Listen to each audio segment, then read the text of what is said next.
두 주 동안 연속해서 오늘을 그날처럼, 그날을 오늘처럼 하는 그 시리즈로 두 번 계속해서 여러분들에게 말씀을 전하려고 합니다. 오늘 말씀은 예수님께서 십자가를 지시기 위해 보내시는 마지막 한 주간, 그 중에서 세 번째 날, 그러니까 예수님이 주일날 예루살렘 성에 입성하셔서 화요일에 오늘 본문의 말씀을 하신 것으로 그렇게 나타나 있습니다. 오늘 말씀을 보면 예수님께서 성전에 들어갔다가 나오실 때 제자들이 예수님에게 이 성전의 웅장함, 이 견고함을 한번 보십시오. 그러면서 제자들이 예수님에게 그 큰 성전을 한번 보라고 이렇게 얘기를 했습니다. 그랬더니 예수님께서 제자들에게 너희는 보지 못하느냐? 그러면서 내가 진실로 너희에게 이르노니 돌 하나도 돌 위에 남지 않고 다 무너지리라, 이런 말씀을 하시게 됩니다. 제자들이 예수님에게 한번 잘 보라고 했던 그 예루살렘 성전은 총 3번에 걸쳐서 건축이 된 것으로 역사적으로 그렇게 나타나 있습니다. 그 중에 첫 번째는 솔로몬에 의해서 주전 959년, 그러니까 예수님 오시기 약 1000년 가까운 전에 959년에 첫 번째 성전이 아브라함이 이삭을 그 번제로 드리려고 했던 모리아산, 또 다윗이 하나님 앞에 제사를 드렸던 아라우나의 타작마당이라고 하는 그곳에 솔로몬이 하나님의 성전을 제일 처음 건축하게 됩니다. 그렇게 건축된 성전이 한 400년 정도를 이렇게 존속해 오다가 주전 586년에 바벨론의 느부갓네살 왕의 군대에 의해서 그 성전이 파괴되게 됩니다. 그 다음에 두 번째 제2성전이라고 불리는 성전은 수룹바벨 성전이라고 해서 바벨론에 포로되어 갔던 사람들이 돌아와 가지고 하나님의 성전을 짓게 되는데, 그 솔로몬이 지었던 성전 그곳에 다시 기초를 해가지고 성전을 짓게 되는데, 주전 520년에 시작해서 516년, 그러니까 4년 사이에 짓게 됩니다. 여러 가지 솔로몬이 지을 때는 다윗이 모든 성전을 짓기 위한 준비를 해놓고 그랬는데, 포로에서 돌아온 사람들이 무엇이 있겠어요? 그러니까 별것 재료도 없고 다만 성전을 꼭 세워야 되겠다고 하는 그런 그 열정으로 수룹바벨 성전이 세워지게 되죠. 열정은 많이 쏟아졌지만 그러나 그 성전은 그렇게 견고하지도 화려하지도 또 내용이 충실하지도 못한 아마 그런 성전이 지어졌을 것입니다. 어쨌거나 그렇게 지어졌다가 역시 마찬가지로 한 400년 정도 흘러가서 헬라 제국의 시리아 왕인 안티오쿠스 에피파네스라고 하는 사람이 스룹바벨 성전을 모독했다고 하는 기록이 있습니다. 하나님의 율법서를 태워버리고 하나님의 성전 안에 우상의 제물들을 가득하게 채울 뿐만 아니라 제우스의 그 신상을 세우기도 하고, 또 돼지고기를 제물로 올리는가 하면 그 성전 앞에서 남녀가 성행위를 하거나 이런 것으로 더러움의 극치를 이루었던 것을 알 수 있습니다. 그리고 이런 의식에 참여하지 않는 유다 백성들은 가차없이 무조건 사형에 처하는, 이렇게 해서 두 번째 성전이 많이 회파되고 또 오랜 세월을 흘러오는 동안에 다 낡아서 퇴락하게 된 것이죠. 세 번째 성전은 헤롯이라고 하는 사람이 건축하게 되는데, 기존의 성전, 그 수룹바벨 성전을 개축한 것이기 때문에 제3의 성전이라 이렇게 부르진 않습니다. 어쨌든 이둠의 출신이었던 헤롯이 유다인들의 환심을 사기 위해서 이런 그 성전을 건축하는데, 이 헤롯이 원래 하나님의 성전뿐만 아니라 여러 가지 그 항구라든지 뭐 이런 건축에 대한 아주 굉장한 그 관심이 많아가지고 건축을 하는데 어마어마하게 큰 이 그 성전을 건축한 거죠. 그러니까는 그 수룹바벨 성전을 덧입혀가지고 성전을 세우게 됐는데 아마 굉장히 크게 했는데 얼마나 크게 했냐면 당시에 모든 사람들이 정말 기가 죽을 정도로 그렇게 상상을 뛰어넘을 정도로 크게 했던 것이죠. 이것이 기원전 20년, 주님이 세상에 오시기 전에 20년 전에 시작을 해가지고 9년 만에 완성을 하게 됩니다. 근데 겉모양만 완성을 하는데 9년이 걸렸고, 실제적으로 이 성전이 내부까지 완성되는 데는 주후 63년경에 완성이 됐으니까 거의 83년간 건축이 되었다, 이렇게 볼 수 있습니다. 예수님께서 돌 위에 돌 하나도 남지 않고 다 무너지리라 예언하신 후에, 그러니까 주후 70년 로마의 티투스 장군에 의해서 예루살렘이 함락되고 불에 태워지는데, 불이 탈 때에 성전의 금들이 녹아가지고 벽돌, 그 돌 사이에 이렇게 녹아들어가지고 그것을 찾아내려고 모든 돌을 다 들춰냈다는 거예요. 그래서 돌 위에 돌이 하나도 남지 않았다, 이렇게 얘기를 합니다. 주님이 말씀하셨을 때 제자들은 아마도 이렇게 견고한 성전이 어떻게 무너지고 또 왜 무너진다는 것인가 하는 의아한 마음이 들었을지 모릅니다. 하지만 주님은 그들에게 너희가 이것을 보지 못하느냐, 이렇게 묻습니다. 눈으로 보이는 것밖에 보지 못하는 것은 그날을 살아갈 준비가 안 된 사람입니다. 눈에 보이는 것밖에 못 보는 사람은 그날을 살아갈 준비가 아직 안 된 거예요. 주님은 견고하고 우람한 성전을 보면서 그것이 다 회파된 것을 보고 계셨습니다. AD 63년에 완공된 성전이 그로부터 7년 후 그렇게 완전히 무너졌다고 하는 것을 사람들이 내다보기는 어렵죠. 예수님께서 감람산에 앉으셨을 때 제자들이 종영이 나와서 묻되 우리에게 이르소서 어느 때에 이런 일이 있을 수 있으며 주의 임하심과 세상 끝에는 무슨 징조가 있으리까? 이 제자들이 예수님에게 묻는 것은 세 가지입니다. 어느 때에 이런 일이 있을 것이냐 하는 것은 언제 그렇게 성전이 무너지겠느냐, 이 예루살렘 성전이 무너진다는 것이냐, 또 하나 주님이 말씀하신 대로 돌 위에 돌 하나도 남지 않는다고 하는 것이 언제 이루어지는 것이냐, 이렇게 물어보는 것이고, 또 하나는 그리스도의 재림, 주의 임하심이라고 하는 것이 언제 또 이루어지냐, 그리고 세상의 끝, 종말이 언제 임하느냐 하는 것인데, 제자들은 이 세 가지를 다 한 가지 사건으로 엮어서 주님에게 묻고 있는 것입니다. 사실 이런 질문은 오고 가는 세대의 모든 사람들에게 있어서 가장 어떤 그 궁극적인 관심일 수 있죠. 그 해답을 얻기 위해서 많은 사람들이 여기저기 기웃거리지만 그 해답은 예수님에게만 있습니다. 예수님은 이에 대해서 상세하게 대답하시면서도 그것들을 엄격하게 뭐 성전이 언제 무너지고 뭐가 죄의 재림은 언제 오고 세상의 종말은 언제 일어난다, 뭐 이런 것들에 대해서 명확하게 구별하시지는 않았어요. 그러나 이러한 사건들은 시간적 간격과 징조의 차이를 갖기 때문에 예수님의 예언은 예루살렘의 멸망과 더불어서 이미 성취된 것도 있지만 아직 성취되지 않고 미래에 성취될 것도 있는 것이죠. 예수님이 성전 파괴를 예언하신 후에 제자들의 질문을 정리해 보면 가장 먼저 성전은 언제 파괴되느냐, 마태복음에는 답변을 기록하고 있지 않습니다. 근데 누가복음 21장 20절에서 24절을 보면 이것에 대해서 너희가 예루살렘이 군대들에게 에워싸이는 것을 보거든 그 멸망이 가까운 줄 알라.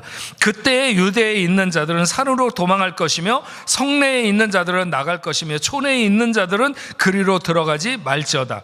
그날에 아이벤 자들과 젖먹이는 자들에게 화가 있으리니 이는 땅에 큰 환난과 이 백성에게 진노가 있겠습니다. 그들이 칼날에 죽임을 당하며 모든 이방에 사로잡혀 가겠고 예루살렘은 이방인의 때가 차기까지 이방인들에게 밟히리라. 이렇게 기록하고 있습니다. 두 번째 질문은 그리스도께서 오실 때 무슨 징조가 있겠느냐 하는 것이고, 세 번째 질문은 종말에는 무슨 징조가 있겠느냐 하는 것입니다.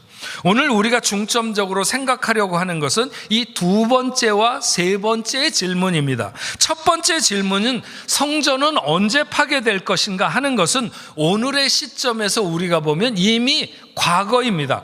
이루어진 사건이죠. 예수님이 제자들에게 예언하신 시점에서 보면 그 견고한 헤롯 성전이 무너질 것에 대해서 상상하기도 어려운 제자들이 예수님에게 이거 한번 보세요. 이 얼마나 큽니까? 이러면서 얘기했던 그것이 무너진다는 것은 생각하기도 어려웠겠지만, 그러나 주님은 이미 무너진 예루살렘 성전을 내다보셨고 실제로 주 70년 역사 속에 그대로 그것이 이루어진 것을 알 수 있습니다. 로마군에 의해서 예루살렘 성이 함락된 것은 70년 8월 10일입니다. 역사적으로. 하지만 실제 전쟁은 66년부터 시작됐어요. 66년에 이스라엘 백성들이 막 이렇게 그 안에 독립운동을 한다거나 뭐 이런 사람들이 있잖아요. 그래서 이 촉발되게 된 이 그 로마가 개입하게 되는 이 전쟁은 66년서부터 시작됐으니까 63년에 그 성전이 완공됐다고 그랬어요. 그러니까 완공되고 3년 후에 전쟁이 일어나기 시작한 거예요. 그리고 7년이 되었을 때, 완공한 지 7년이 되었을 때에 주님의 예언처럼 완전히 회파되었죠. 그러니까 주님께서 오늘 마태복음 24장에서 말씀하신 이 말씀하는 시간으로부터 보면 딱 40년 후에 그 성전이 완전히 무너지게 되는 것을 알 수 있습니다. 로마의 군대가 예루살렘을 에워쌌을 때 혹시라도 그 예루살렘 성전 안에, 성 안에 사는 사람들이 변절하는 사람이 있을까봐, 변절하는 사람은 십자가에 달려 처형할 것이다, 이렇게 얘기했음에도 불구하고 10,000명이 십자가에 달려 죽었다고 그래요. 역사적 기록으로 보면. 그러니까 이 유대인들도 어마어마한 그런 투쟁의, 항쟁의 의지를 가지고 그 싸움에 임했던 것이고, 로마가 그 예루살렘 성을 무너뜨렸을 때 그때 110만 명이 거기서 죽었다고 그래요. 110만 명이. 그러니까 하여튼 싸워볼 때까지 죽기 살기로 싸운 거예요. 네, 죽기 살기로. 그 성을 함락시키기 위해서 그 예루살렘 성보다 더 높은 성을 그 성벽에 돌아가면서 외곽에 세웠다고 그렇게 전해집니다. 하지만 주님은 그 견고하고 웅장한 성전이 무너지기 전에 무너져 내리는 것을 이미 보셨다는 것입니다. 오늘 우리가 생각하려고 하는 것은 바로 이 제자들이 물었던 질문 두 번째와 세 번째 질문인데, 주의 임하심과 세상 끝에 나타날 징조가 뭐냐 하는 것이죠. 그 첫 번째, 그것은 그때에는 미혹이 있을 것이라는 것입니다. 미혹이 있을 것이다. 4절과 5절 말씀을 보면 예수께서 대답하여 이르시되 너희가 사람의 미혹을 받지 않도록 주의하라. 많은 사람이 내 이름으로 와서 이르되 나는 그리스도라 하여 많은 사람을 미혹하리라. 주님은 미혹받지 않도록 주의하라고 그랬어요. 미혹받지 않도록. 미혹은 어지럽히고 속이는 일인데 제자들은 과연 언제 이런 일이 일어날까 궁금했어요. 주님은 먼저 적그리스도를 쫓지 않도록 주의하라고 경고하십니다. 이 미혹은 마치 급한 강물과 같아서 많은 사람들을 쓸어갈 뿐만 아니라 비교적 견고하게 서 있다고 하는 사람조차도 다 쓸어갈 것이라고 하는 것입니다. 이때 이때 하나님의 절대적 은혜를 입는 그런 사람이 아니라면 누구도 이 홍수와 같이 밀려가는 이 미혹에서 벗어날 수 없다고 하는 것입니다. 여러분, 계시록 6장에 보면 심판을 위해서 하나님의 어린 양이 7인을 떼게 되는 것에 대해서 기록하고 있는데, 그 첫 번째 인을 떼게 될 때 흰 말이 나오게 됩니다. 흰 말이 나오는 것에 대해서 사람들이 그것을 해석할 때 이것은 복음이다, 혹은 평화다, 자유다, 뭐 이렇게 많은 말을 하는 사람들이 있지만, 마태복음 24장 오늘 말씀과 비교해 볼 때 첫 번째 그 인을 뗄 때 흰 말이라고 하는 것은 좋은 일이 아니라 속이는 일입니다. 다시 말하면 미혹하는 일이라는 것이죠. 요한일서 1장 7절에 미혹하는 자가 세상에 나왔으니 이는 예수 그리스도께서 육체로 오심을 부인하는 자라. 이런 자가 미혹하는 자요 적그리스도라고 말하고 있습니다. 많은 사람들이 와서 내 이름으로 나는 그리스도라 이렇게 말을 한다 말하고 있습니다. 아마도 우리는 세상의 많은 나라들 중에 자기가 그리스도라고 말하는 사람들이 가장 많은 나라 사람들이 우리예요. 우리나라 사람 중에서 자기가 그리스도라고 말하는 사람이 세상에 가장 많아요. 뭐 지금도 아프리카 가끔 가면 자기가 선지자다, 무슨 사도다, 뭐 이렇게 얘기하는 사람들이 있지만 내가 그리스도다 이렇게 얘기하는 사람은 거의 없어요. 근데 우리나라만 유독 그렇게 자기가 그리스도라고 말하는 사람들이 많아요. 미혹이라고 하는 것은 결코 세상이 말하는 똑똑하다거나 미련하다거나 이런 것과는 상관없이 거기에 빠져든다는 거예요. 이거는 미혹하는 영에 넘어가는 것이고 올무에 걸리는 거예요. 오히려 똑똑한 사람이, 자기 확신이 강한 사람이, 그러면서도 오히려 순수한 사람들이 여기에 빠져들기가 쉬워요. 네.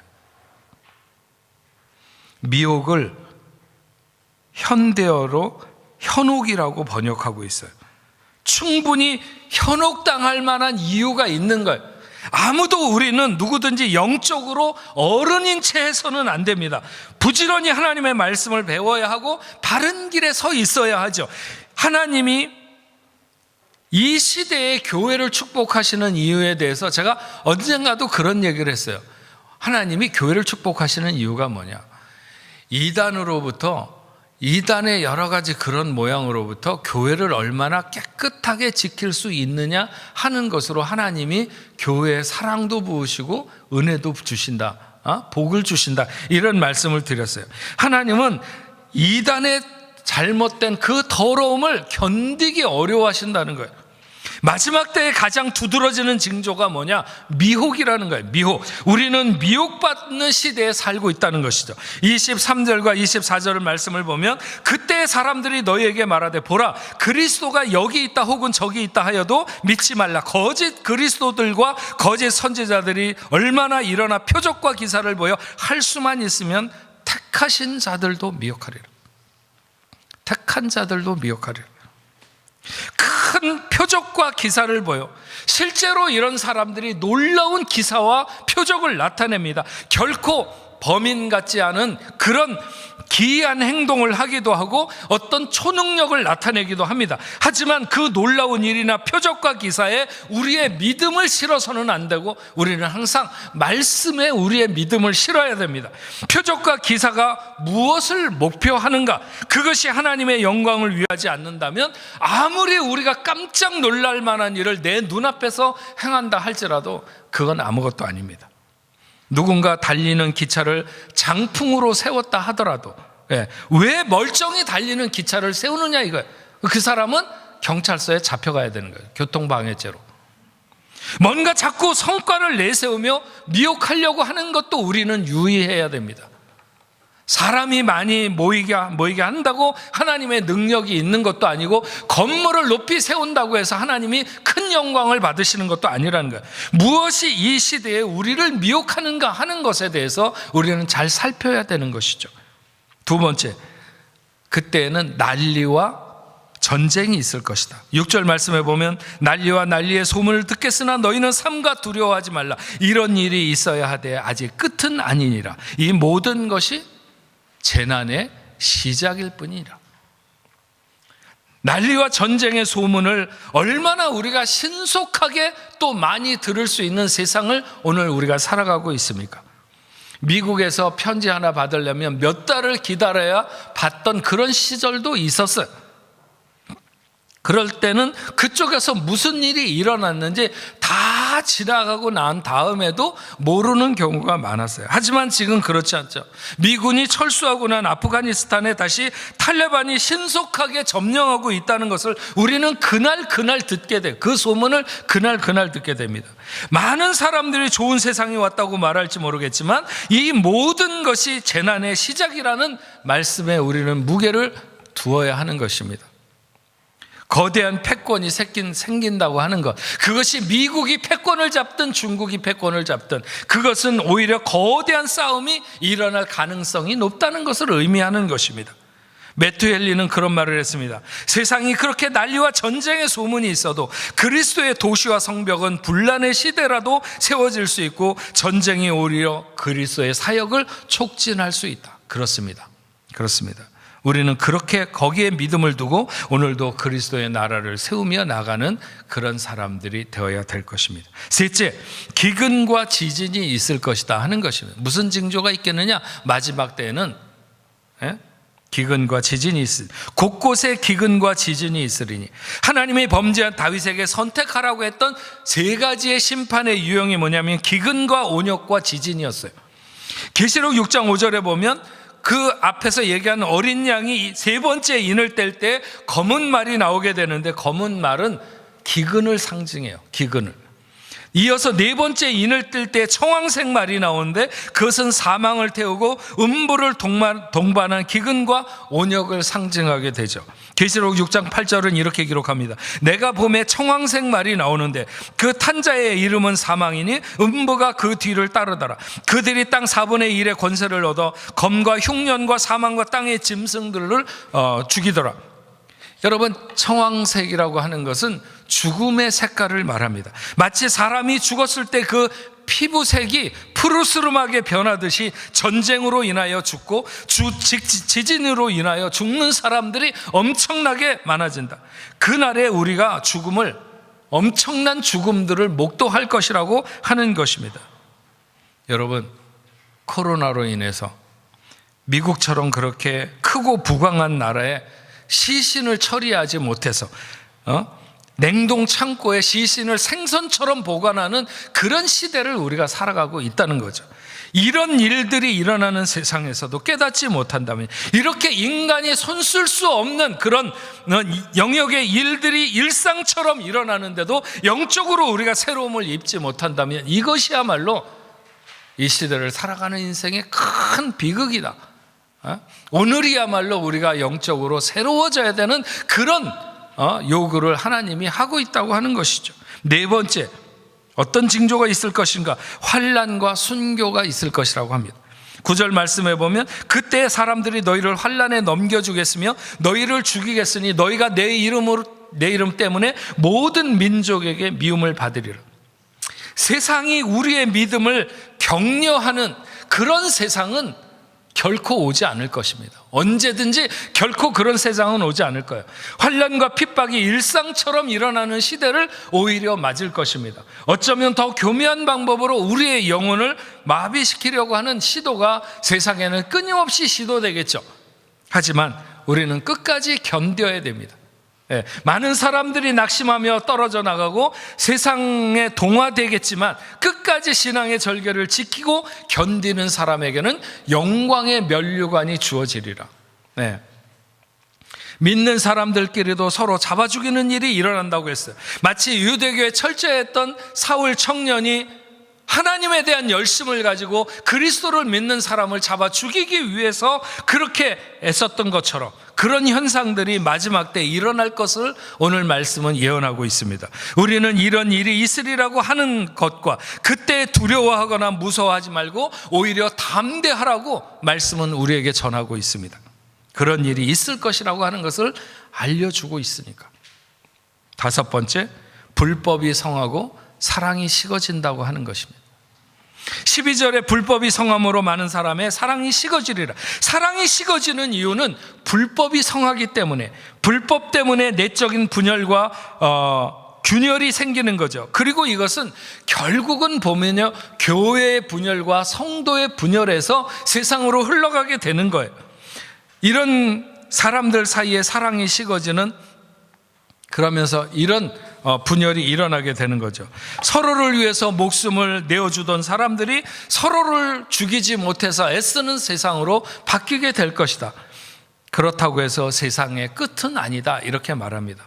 다만 우리가 추구해야 되는 형제 사랑, 그것은 오직 하나님의 사랑에 기초한 것이고, 하나님의 사랑에 기초한 사람들은 서로를 사랑하기 위해서 애를 쓸 수밖에 없다는 거죠. 모든 율법, 모든 의식, 모든 성전의 화려함과 웅장함도 사랑이 식으면 아무것도 아닙니다. 우리가 무엇을 하든지 거기에 중심에 사랑이 있지 않으면 우리의 모든 행위는 다 물거품이 되고 만다는 것입니다. 요한일서 4장 10절은 이렇게 밝힙니다. 사랑은 여기 있으니 우리가 하나님을 사랑한 것이 아니요 하나님이 우리를 사랑하사 우리 죄를 위하여 화목제물로 그 아들을 보내셨습니다. 우리의 사랑은 거기에 근거해서 오늘도 행해지는 거죠. 마지막 6번째로 세상의 복음이 전파되리라. 14절 말씀에 보면 이 천국 복음이 모든 민족에게 증언되기 위해 온 세상에 전파되리니 그제야 끝이 오리라. 여러분, 앞에서 말한 5가지 징조와는 방향이 다른 한 가지 징조를 얘기하고 있는데, 그것은 이런 어려운 시대와 환경 가운데서 복음이 온 세상에 전파된다고 하는 것입니다. 이것은 복음이 전파되도록 어떤 사람에게 특별한 능력이나 아니면 기회를 제공한다는 그런 말이기도 합니다. 하나님을 대적하는 악한 일에 동원되는 사람들에게만 어떤 능력이나 기지가 나타나는 것이 아니라 하나님의 일을 위해서 순전하게 자기를 드리며 애쓰는 사람들에게도 하나님이 은혜를 주시고 능력을 부으신다고 하는 것입니다. 죄악이 가득한 곳에 은혜가 더한다고 하는 것은 그렇게 수많은 사람들이 죄악으로 달려갈 때 하나님의 뜻 앞에 서고자 하는 소수에게 하나님이 더 특별한 은혜를 부으신다고 하는 것이죠. 밤이 깊으면 깊을수록 그 밤의 별이 더욱 빛나는 것처럼, 시대가 어두울수록 하나님은 사람들에게 그 진가를, 하나님의 사람들은 진가를 나타내게 되죠. 그래서 우리는 마지막 때에 부정적인 증거만 보는 것이 아닙니다. 오히려 더 강력하게 하나님의 역사가 오늘 우리 가운데 나타나는 것을 우리가 볼 수 있고, 하나님의 역사가 동반되는 그런 시대를 오늘 우리가 살아가고 있다고 하는 것입니다. 분명히 이 시대는 예수 믿는 사람으로, 예수 잘 믿는 사람으로 살아가기에는 어려운 시대가 분명합니다. 하지만 더 선명하게 예수를 따르고 하나님의 사랑으로 살기를 원하는 사람들은 세상으로부터 더 확실하게 구별될 것입니다. 그렇게 철저히 하나님의 편에 선 사람들이 점점 더 일어나고, 이 시대가 다 믿음을 버리는 것 같습니까? 아니에요. 저는 오히려 훨씬 더 선명한 믿음을 가지고 서는 사람들이 많이 일어난다고 봅니다. 하나님은 그리고 그들에게 더 큰 은혜를 부으시는 거죠. 더 큰 능력을 부으시고 더 신실하고 더 견고할 수 있도록 하나님이 힘을 주시는 것입니다. 우리가 바로 그런 사람들이 되어야 되는 거죠. 우리가 하나님의 그런 은혜를 입는 사람들이 되어야 합니다. 예수님은 예루살렘이 무너지지도 않고 그날이 이르지도 않았지만 그날을 내다보셨어요. 예수님께서 너희가 이 모든 것을 보지 못하느냐 하신 것은 볼 수 있다는 것을 암시하는 것입니다. 제자들은 그 우람한 성전에 압도되었어요. 그것이 바로 그 성전을 개축한 헤롯의 의도였죠. 그래서 그 시대의 모든 사람들이 그 성전의 규모에 압도당했어요. 하지만 하나님의 성전은 그 크기의 문제가 아니라 하나님의 임재가 거기에 있느냐 없느냐 하는 것이 문제죠. 아무리 화려한들 하나님이 거기 계시지 않으면 무슨 소용이 있습니까? 하나님이 능력이 없으셔서 광야 텐트 가운데 자신의 이름을 두신 것이 아닙니다. 하나님의 임재가 있는 곳, 바로 그곳이 하나님의 성전이고, 하나님의 임재가 없는 것은 아무리 커도 그건 아무것도 아닙니다. 세상에 압도된 사람은 그날을 보지 못합니다. 세상이 대단하다고 생각하는 사람은 그날을 보지 못하고 살아갑니다. 그날을 오늘처럼 보고 계신 그 주님처럼 우리도 오늘 그날을 보는 믿음의 눈을 가지고 있어야 하는 거죠. 그래야 우리는 오늘을 그날처럼 살 수 있는 것입니다. 바벨론의 느부갓네살은 금으로 신상을 만들었는데 그 높이가 30m 정도는 됐어요. 30m는 오늘날에 한 10층 정도는 되는 것입니다. 우리가 살아가는 이 마지막 때 수많은 징조들이 나타납니다. 이럴 때 세상은 자꾸 높은 신상을 세워서 우리에게 겁을 주고 뜨거운 풀무로 우리를 위협합니다. 하지만 견고하고 웅장한 성전의 외벽에 놀라지 않고 그 모든 것이 모래알처럼 허물어져 내리는 것을 내다보시던 그런 주님처럼 우리도 그날을 보면서 오늘을 살 수 있어야 될 줄로 믿습니다. 맑고 깊은 영의 눈으로 우리 그날을 보십시다. 세상은 결코 견고하지 않습니다. 바닷가의 모래성 같을 뿐입니다. 바늘 하나에 거대하고 단단한 얼음이 쪼개져 나가듯이 그날을 내다보는 우리의 믿음 앞에 세상은 허약한 그대로 드러나게 될 것입니다. 오늘을 그날처럼, 그날이 와도 오늘이면 너무 충분한 그런 삶을 살아가는 우리 뽕네포교의 성도들이 되기를 바랍니다. 그날이 도적같이 임할 것이라고 말했습니다. 늘 깨어 있어라, 잠들지 말아라, 주님과 동행하라. 우리 같이 찬양하겠습니다. 찬양하면서 우리 결단하며 나가면 좋겠습니다.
감사합니다. 오늘도 생명의 말씀을 통해서 마지막 때에 어떤 징조가 있을 것인가, 오늘 우리에게 들려진 말씀이 우리의 가슴에 새겨지게 하시고 이 시대를 살아가는 우리의 중심에 살아있도록 주여 도와주시옵소서. 수많은 사람들이, 거짓 그리스도인들이 이 시대에 나서서 믿는 자라도, 아니 택한 자라도 넘어뜨리려고 하는 이 시대 가운데에서 아버지 하나님, 저희들 분명히 바로 설 수 있도록 주여 도와주시옵시고, 그런 사람들이 나타내는 표적과 기사보다 것보다 훨씬 더 신실하게 주님을 믿고 따라가려고 하는 저희들에게 나타나는 놀라운 역사가 아버지 하나님, 당신의 사랑하는 자녀들, 우리 뽕내포교회 성도들 가운데 나타날 수 있도록 인도하여 주시어서 땅 끝까지 이르러 복음이 증거되는 놀라운 일들이 나타나도록 주님 도와 주시옵소서. 아버지 하나님, 오늘도 하나님 앞에 설 때 저들이 귀한 예물을 구별하여 드립니다. 아버지 하나님께서 지켜주시고 어려운 상황 속에서, 환난 속에서 저들을 보호하시고 오늘까지 인도하심을 감사드립니다. 믿음을 다하여서 오늘 하나님 앞에 구별된 예물을 올려드리는 당신의 사랑하는 자녀들, 저들이 경영하는 사업과 가정과 직장과 하는 모든 일들 위해 하나님 역사하여 주시옵시고 필요한 모든 것들을 공급하시며 오히려 이런 가운데서 하나님의 은혜를, 큰 은혜를 마음껏 누리며 감사하게 하여 주옵소서. 11조를 드리고 감사 예물을 드리며 선교헌금을 드리고 주일헌금 여러 가지 목적으로 하나님 앞에 예물을 올려드리는 그 손길들마다 그 마음에 하나님 하늘문을 여시고 복주시되 인생이 막을 수 없는 넘치는 것으로 채워주셨기만을 간절히 바라옵고 원합니다. 저들이 흩어지는 삶의 현장에서 하나님이 드러나게 하여 주옵소서. 하나님의 향기가 나타나게 하여 주옵소서. 저들을 인하여 죽은 자가 살아나는 놀라운 역사들이 있도록 하나님 인도하여 주옵소서. 우리 교회를 이 땅 가운데 세우심을 감사드립니다. 아버지 하나님이여, 정말 생명의 공동체로, 선교 공동체로 아버지 하나님, 우리에게 맡겨진 사명을 잘 감당하는 저희 뽕내포 교회가 될 수 있도록 주여 도와 주시옵시고, 우리 교회와 협력하고 있는 저 아프리카와 중동과 유럽 모든 아버지 하나님 나라들 선교사님들에게 하나님 함께하여 주시옵시고 그들을 붙들어 주셔서 오늘 이 어려운 시대에도 변함없이 하나님의 나라는 확장되는 귀한 역사가 있도록 주님 인도하여 주옵소서.